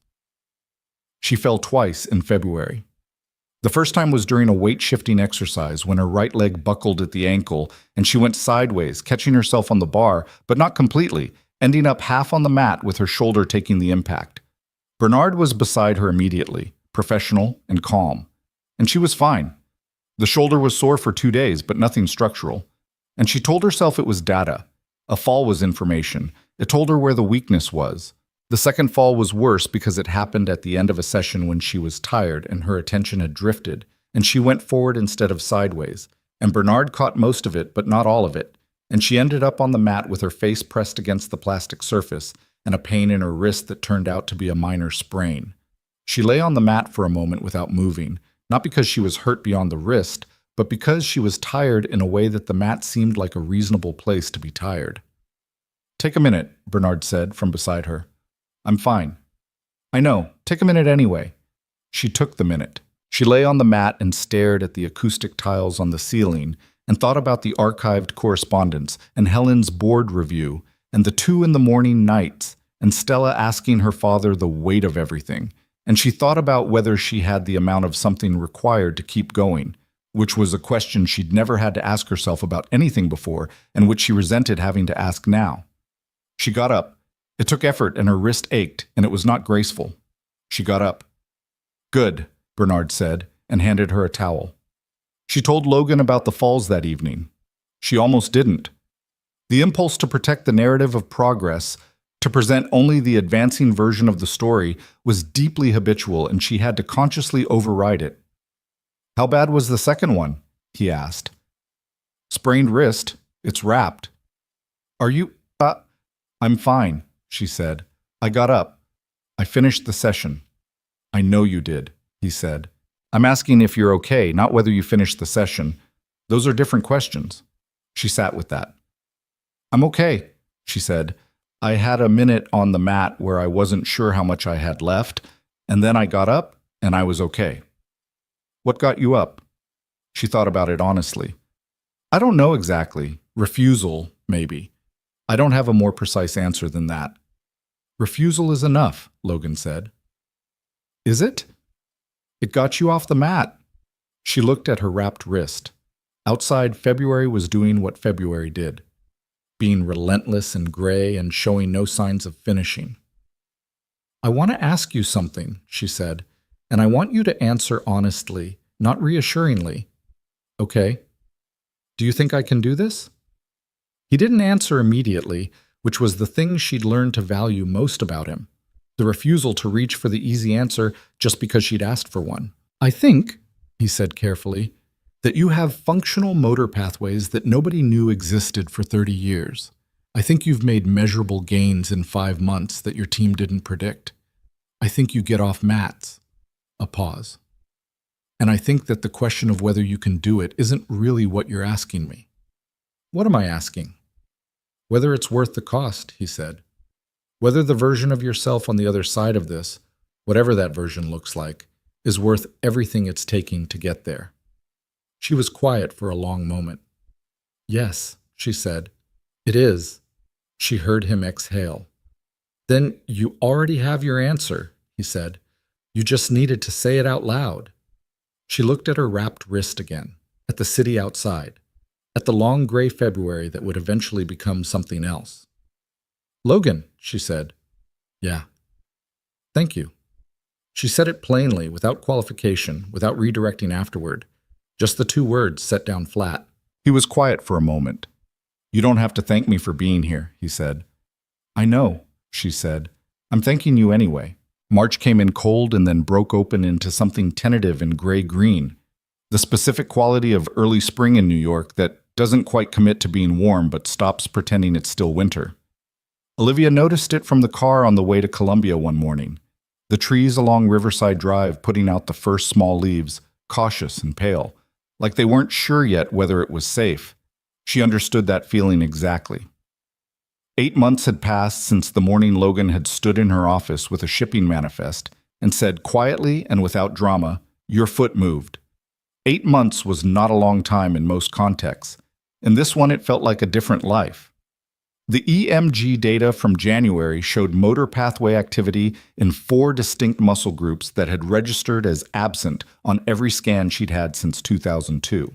Bernard had moved her from standing tolerance work to assisted ambulation, forearm crutches, his hand at her elbow, the parallel bars retired to a supporting role. She was walking, not easily, not well by any standard that didn't account for where she'd started. Her gait was labored and asymmetrical, the right side stronger than the left, and she needed the crutches, and she needed Bernard, and she needed the 20 minutes of rest afterward when her legs shook with exertion and her whole lower body felt like it had been asked to run a marathon with no prior training, which was functionally not far from the truth. But she was moving under her own power, her own feet touching the ground, her own weight passing through her own legs, and the first time it happened, she had not laughed the way she'd laughed at the knee extension in December. She had simply been silent. The kind of silence that doesn't mean absence, but means the opposite. Too full to make sound. She hadn't told anyone at the company. Not Marcus, not the board, not Helen, who had been quietly reduced in organizational influence following the governance review and was now managing the situation with the particular dignity of someone recalibrating their position without conceding it. Olivia kept the rehab separate from everything professional, a clean line she'd drawn in October and maintained because she needed one part of her life that wasn't subject to institutional scrutiny. She told Logan. She told her mother. She told Tanaka and Bernard, obviously, and Farida Solis, who knew most of the relevant context anyway. That was the complete list. She'd kept it small, which was how she kept things that mattered most. The question of Dr. Philip Hartwell had been sitting in a folder on Farida's desk since January, unresolved. Olivia thought about it often, in the specific way you think about a decision you've already made somewhere underneath the conscious level but haven't yet said out loud. She thought about it on the nights when the resensitization kept her awake, and on the mornings when she sat in the car watching the city and calculating what it had cost to be 32 years in that chair when 22 of those years might have been something different. She thought about the sentence in her father's engagement letter. The hope itself was the thing destroying her, and about how precisely wrong a person could be while trying to do right. She called Farida in the 3rd week of March. "I'm not filing with the medical board," she said. Farida was quiet for a moment. "Can I ask why?" "Because Hartwell is 77 and retired, and he made a decision 17 years ago under the direction of a client who is dead. Filing would take 2 years, produce a reprimand he's never going to professionally feel, and cost me time and attention that I'm currently spending on something more important." She paused. "And because I don't want my recovery to be organized around punishment, I want it to be organized around what comes next." "That's a considered position," Farida said. "I've had 3 months to consider it." "What do you want to do with the records?" "Keep them," Olivia said. "Preserved and documented. If it ever becomes relevant, if he treats another patient, if something surfaces, the record exists, but I'm not initiating anything." She put the phone down and sat with the decision for a moment, checking it the way she checked most important decisions, looking for the place where doubt lived. She didn't find one. The decision had the solid feel of something arrived at honestly, rather than something that required maintenance. She forwarded the instruction to Farida in writing and moved on. Them. She met Stella for the first time on a Saturday in late March. It hadn't been formally arranged. Logan had mentioned in passing that he was taking Stella to the Natural History Museum on Saturday. Her school was doing a unit on prehistoric animals, and she'd decided she needed to see the actual bones. And Olivia had said, without quite planning to, that she'd been meaning to go there and hadn't been in years. The invitation that followed was casual and slightly uncertain, the way invitations sound when someone is making them up as they go, and she'd accepted in the same register. She'd told herself it was just the museum. Stella was waiting outside the main entrance on Central Park West with Logan, her hand in his, wearing a red coat and the expression of someone who had places to be. She was small and bright-eyed, and when Logan introduced them, she looked at Olivia with the direct, assessing attention of a child who hadn't yet learned to disguise it. "You're the one Dad knows from work," Stella said. "That's right," Olivia said. "He said you were smart." "Did he?" Logan looked at the sky. "Shall we go in?" They went in. Olivia had been to the Natural History Museum many times, but always as a donor, always for evening events where the Great Hall was draped in something and everyone wore black tie and the bones were backdrop. She had never been there the ordinary way, on a Saturday morning with crowds of children and the particular energy of a museum that is genuinely in use. She'd forgotten what that felt like. Stella moved through the Hall of Dinosaurs with the specific intensity of a person on a research mission. She asked questions that were better than most adult questions Olivia had encountered. Not what is this, but why did this stop existing? And how do they know this bone goes here and not there? Logan answered the ones he could and said, "I don't know, let's find out for the rest." And Olivia found herself watching them more than the exhibits.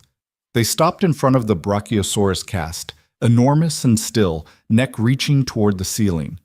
Stella stood at the railing and looked up at it for a long time without saying anything. "It was alive," Stella said finally. "It was actually here, on the actual ground." "About 150 million years ago," Olivia said. Stella turned to look at her. "Does that feel like a long time to you?" Olivia considered it. "Right now? Not particularly." Stella seemed to accept this as a reasonable answer and turned back to the Brachiosaurus. Logan was standing beside Olivia, close enough that she was aware of it without it being conspicuous. "She does that thing," he said quietly, "where she gets very still in front of something that overwhelms her. She's done it since she was 3. "It's a good thing to do," Olivia said. "Most people fill the overwhelm with noise." He looked at her briefly. "Yeah," he said, "they do." Later, at the cafe on the lower level, Stella having negotiated this with the strategic determination of someone who had planned it from the beginning, they sat with hot chocolate and coffee and a muffin that Stella was dissecting with scientific interest while explaining her theory that the chocolate chips were unevenly distributed as a form of quality control measure. "I think it's random," Logan said. "Nothing is random," Stella said with absolute certainty. Olivia laughed. "A real one, the involuntary kind." Stella looked at her with mild surprise, as if laughter was an unexpected but acceptable outcome. "She's going to be terrifying when she's an adult," Olivia said. "I know," Logan said. "I'm already preparing myself." Stella, having finished her analysis of the muffin distribution, turned her attention to Olivia with the directness that seemed to be her default mode. "My dad says you've been sick," she said. Logan opened his mouth. "He said you've been working on getting better," Stella continued, undeflected. "For a long time." Olivia looked at the child, at the careful, unvarnished attention in her face. She thought about all the things she'd learned in the past 8 months about what it meant to be looked at without pity or agenda, and she recognized the quality of Stella's attention as something in the same family. "That's right," Olivia said. "For a long time." "Is it working?" "Yes," Olivia said. "It's working." Stella nodded, satisfied. "Good," she said, and went back to the muffin. Logan caught Olivia's eye over Stella's head. He had a look on his face that she didn't fully have a word for yet. Not quite apology for the directness, not quite pride in the directness, something that held both and was mostly just him. She held the look for a moment and then looked at her coffee, and the warmth in her chest was something she was done trying to categorize. The real conversation happened in April. Not a planned one. Those tended to go sideways for them. The times they'd tried to be deliberate about it, the way people do when they sense something approaching and try to manage its arrival. What actually happened was a Tuesday evening when Logan stopped by to drop off a shipping document that Olivia had requested, something she could easily have had couriered, a fact that she didn't examine too closely, and ended up at the kitchen counter of her apartment for the first time, because she'd offered coffee and he'd stayed. The apartment was not what he'd expected, he said, looking around. What did you expect? More, I don't know, architecture, like the office. The office is the office, she said. This is where I actually live. It was different from the office, warmer, less curated, the bookshelves genuinely used and not decorative, a throw on the sofa that was soft from washing. The kitchen counter had a crack in it that hadn't been repaired, and the art on the walls was personal rather than impressive. It looked like a place where someone ate cereal at midnight and didn't always make the bed. He sat on the stool at the counter and she made coffee, and they talked about nothing particular for 20 minutes before the conversation shifted. The way conversations do when the small talk has done its job and the real thing is ready to surface. I want to tell you something, Logan said. He was looking at his coffee cup. And I want to say it without making it into something complicated, because I'm not good at complicated. Olivia set down her mug. Okay. I think about you all the time, he said. Not about the rehab, not about how it's going. Just you.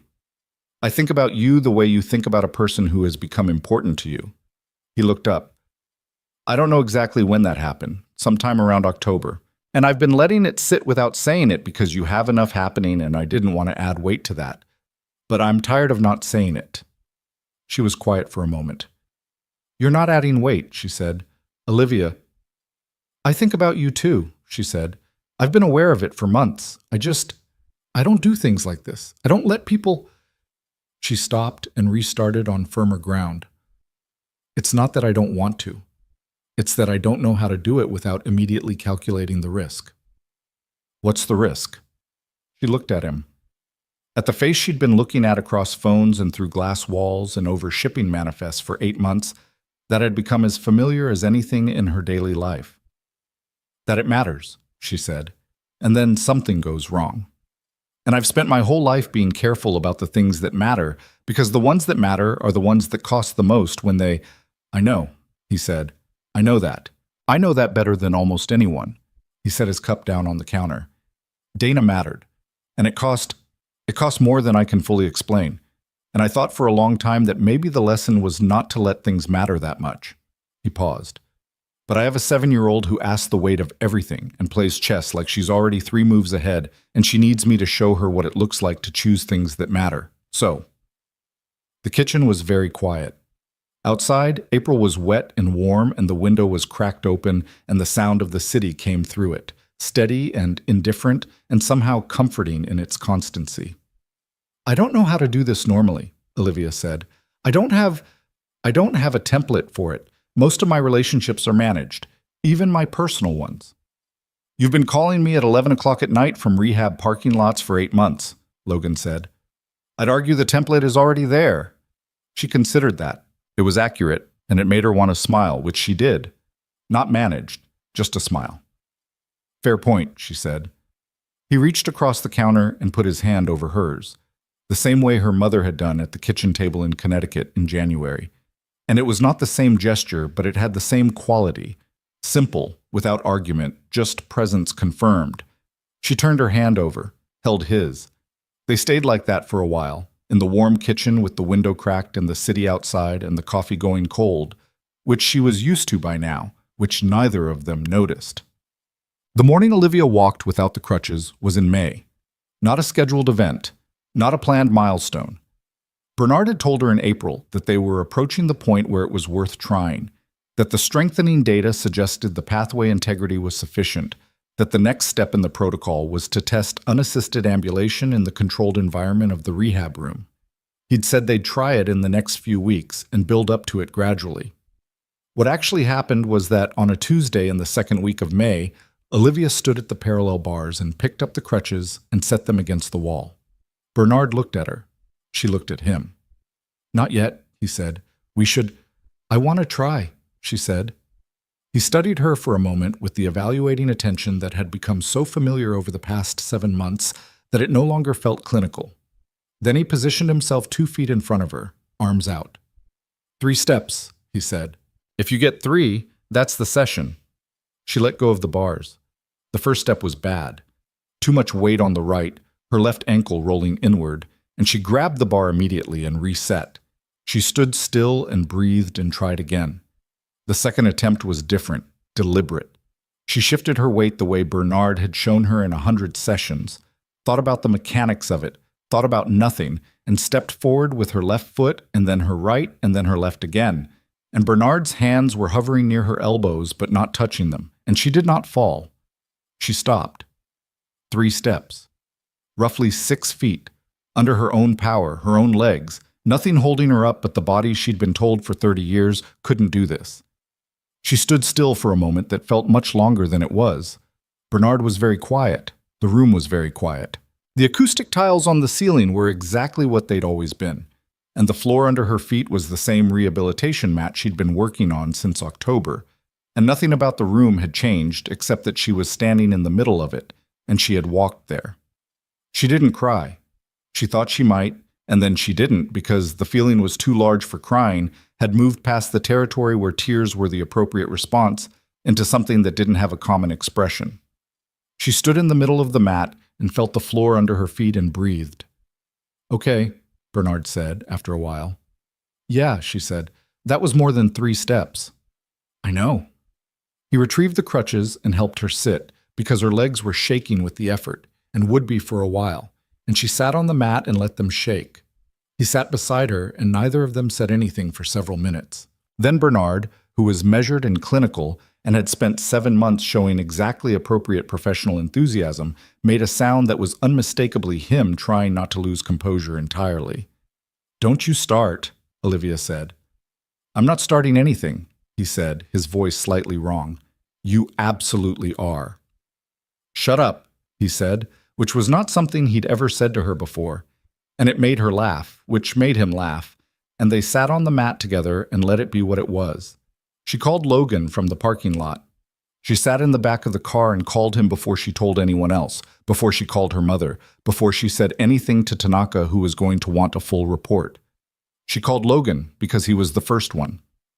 He had been the first one from the beginning, standing in her office with a shipping manifest, saying, "I just said what I saw," and she wanted him to know. "Logan," she said when he picked up. Something in her voice must have reached him immediately because he said, "What happened?" And it wasn't a question, it was a hand reaching across the space between them. "I walked," she said.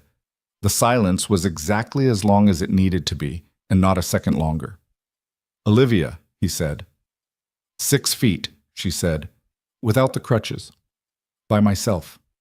She heard him exhale, slow, complete, the breath of someone who has been holding something for a long time and is only now putting it down. 6 feet, he said. "The mat is very ugly," she said. "I was looking at it the whole time, focusing on the mat, and I thought—" She stopped because this was the part she hadn't planned on saying. "I thought about October, about you in my office looking at my foot, about how close I came to dismissing you. You were a stranger with a shipping invoice, and I almost just sent you away." "You didn't," he said. "No," she said. "I didn't." She looked out the car window at the May afternoon, which was warm and specific and had the quality of a day that would be easy to remember. "Come to dinner tonight," she said. "Bring Stella. I'll cook something." A pause. "You cook?" "Badly," she said. "I'm an excellent CEO and a genuinely mediocre cook. Fair warning." She could hear him smiling. "We'll be there at 7, he said. Bansen. What Olivia understood, in the months that followed, was that the story she'd been living wasn't actually about walking. That sounds like the kind of thing you'd say to make a defeat bearable.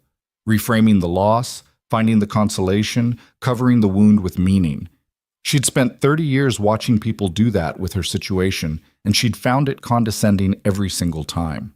So she was careful about it, the way she was careful about most things, checking it from different angles before she trusted it. But it held.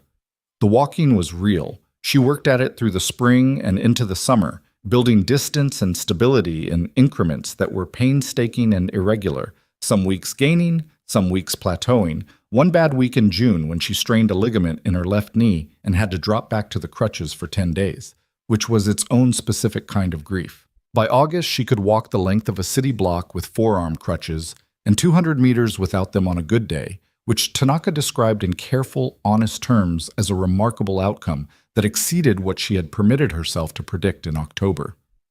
The wheelchair was still there. She still used it.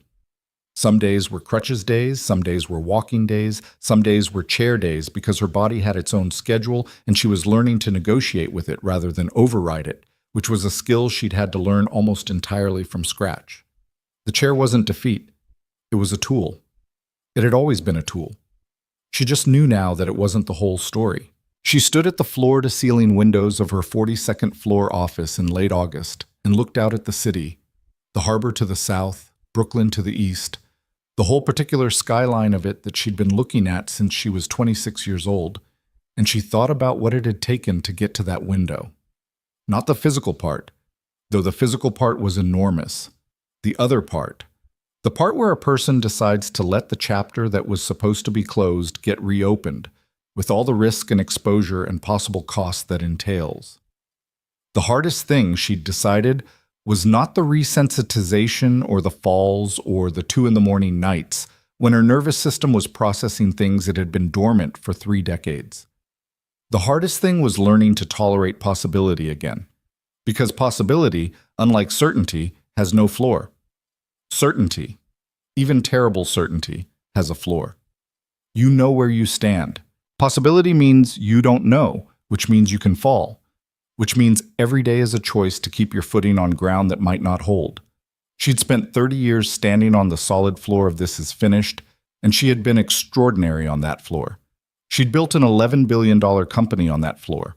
She'd run boardrooms and managed crises and outlasted every person who'd ever underestimated her on that floor. None of that was diminished by what came after. It was still true. It was still hers. But the floor had been someone else's decision, placed there by her father's grief, maintained by the accumulated authority of everyone who'd read her file and said permanent and sent her on her way. And the act of stepping off it, which was exactly what it felt like, that first session with Bernard, that first phone call to Logan from a rehab parking lot, was the most frightening and necessary thing she'd ever done. That was what she'd carry, not the 6 feet on the mat, though she'd carry that too. The decision to step off the floor. Done. The board was reshuffled in September. Olivia proposed the changes herself. A deliberate expansion of the governance structure that distributed certain oversight responsibilities in ways that reduced the organizational leverage of any single founding member. It was presented as a modernization initiative, which it was, and it passed with broad support, which she had ensured. Helen voted yes with the graceful acceptance of someone who understood when she'd lost and wasn't going to make it ugly. After the vote, Helen stopped Olivia in the hallway outside the boardroom. She looked at Olivia with the careful consideration of someone choosing between several possible approaches. "I heard you've been doing some work with a rehabilitation team at Columbia," Helen said. Olivia held her gaze. "I have. I understand it's been remarkable." A pause. Helen's expression did something complicated. "I owe you an apology for December. The things I implied." Olivia looked at her for a moment. Helen Marsh was not a good person in the way the term is usually applied, but she wasn't entirely dishonest, and the apology had the specific texture of something that had cost her something to arrive at.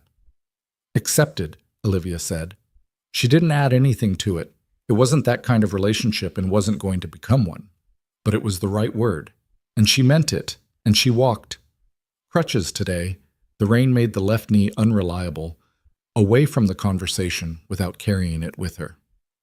Logan brought Stella to Olivia's apartment for dinner so many times through the summer that Stella had developed opinions about the kitchen, specifically about the crack in the counter, which she felt should be filled with something interesting, and about the cabinet where Olivia kept the baking supplies, which Stella had fully inventoried during a July evening when Olivia had made, at Stella's request, something that started as cookies and evolved into an unidentifiable but edible hybrid of brownie and oatmeal bar. "These are good," Stella had said, testing them with the same methodical rigor she brought to muffin analysis. "They were supposed to be cookies," Olivia said.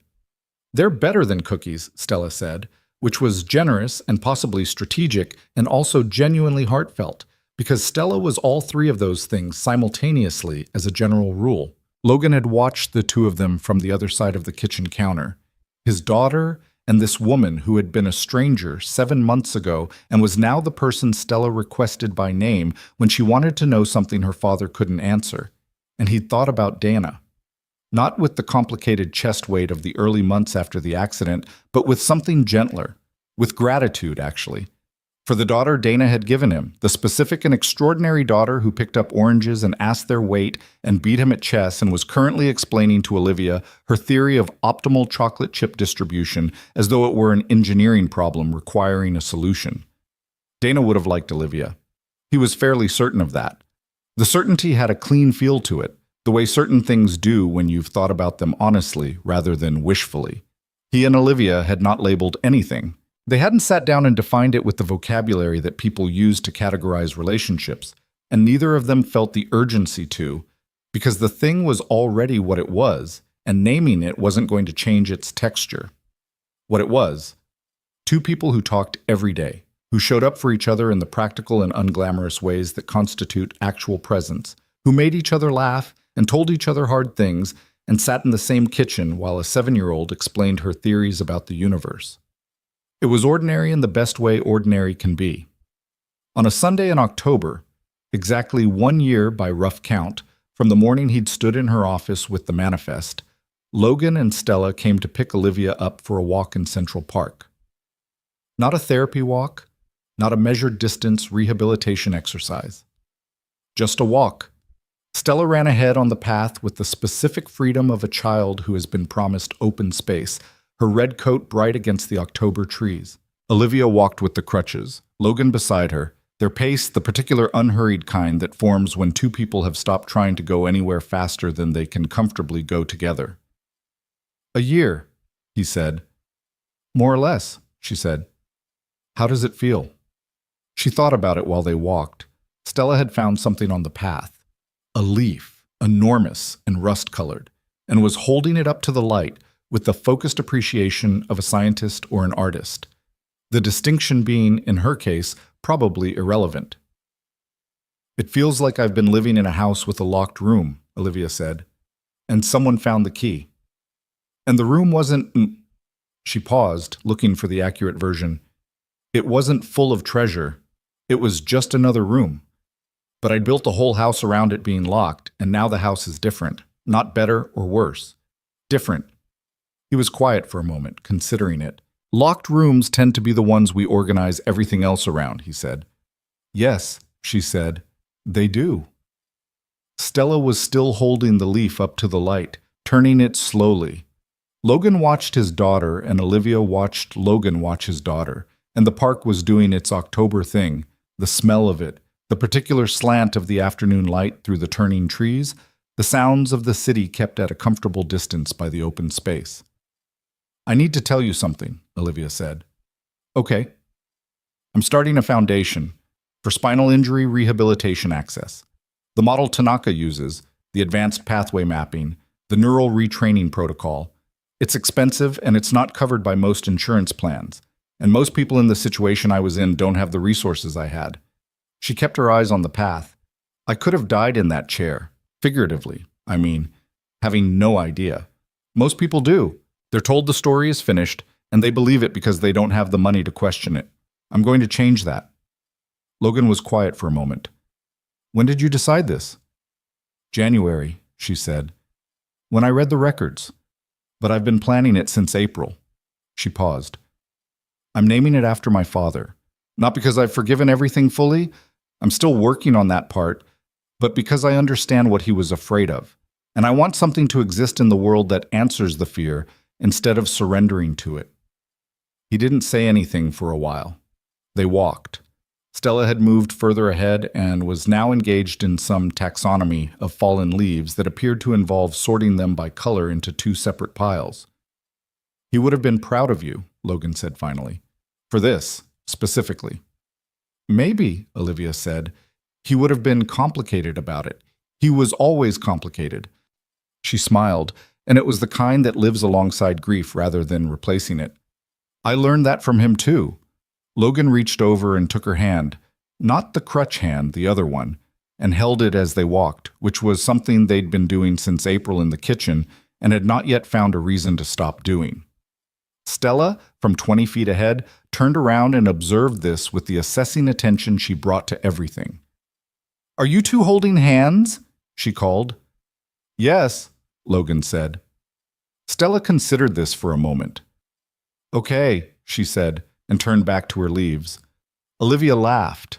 The real kind, the involuntary kind, the best kind. Yeah. This is the thing about people who change your life. They almost never know they're doing it. They're just being themselves, honest or stubborn or attentive in ways that happen to be exactly what's needed at exactly the right time. There's no plan. There's no special qualification. Logan Brooks was a freight worker with a state engineering degree and a second-hand van and a daughter who counted everything. He was not a famous doctor or a motivational story or a person whose biography would have predicted this. He was a man who noticed something and said so. And that was the whole of it. What Olivia understood now, a year past the starting point, was that the miracle, if you want to call it that, and she didn't usually, but she'd earned the word, wasn't in her nervous system or in Tanaka's imaging technology or in the rehabilitation protocol that had woken up pathways dormant for 30 years. The miracle was simpler and much harder. It was the moment she didn't send him away. The moment she heard your foot moved and instead of closing the door, she left it open. Just barely. Just enough for the light to get in. Hope is not comfortable. It is the least comfortable of all the things you can choose. It asks you to stand on uncertain ground and keep standing, to build towards something that might not arrive, to tolerate the long middle stretch between the problem and the answer where you can't see the end and the cost is already real. She'd been right, all those years, to understand its weight. She'd been wrong to believe that the weight made it not worth carrying. The ground under her feet in Central Park on that October Sunday was just ground, dirt and roots, and the particular solidity of a thing that has been there long before you and will be there after. She felt it through the soles of her shoes, through the bones of her feet and ankles, and the legs that had learned in their late 30s to hold her. It was not a dramatic sensation. It was just contact. Just the ordinary fact of a body meeting the earth. For 30 years she hadn't had it. For 30 years that contact was something other people had, and she managed without. And standing there now, in the park, in October, with Logan's hand in hers and Stella ahead on the path arranging leaves by color, with the absolute seriousness of someone doing meaningful work, the feeling was not triumph. It was simpler than triumph. It was something closer to the relief of setting down a weight you'd been carrying so long you'd stopped noticing it. She had stopped noticing it. And then a stranger looked at her foot and saw it move. And she was 30 years old, and the story started again.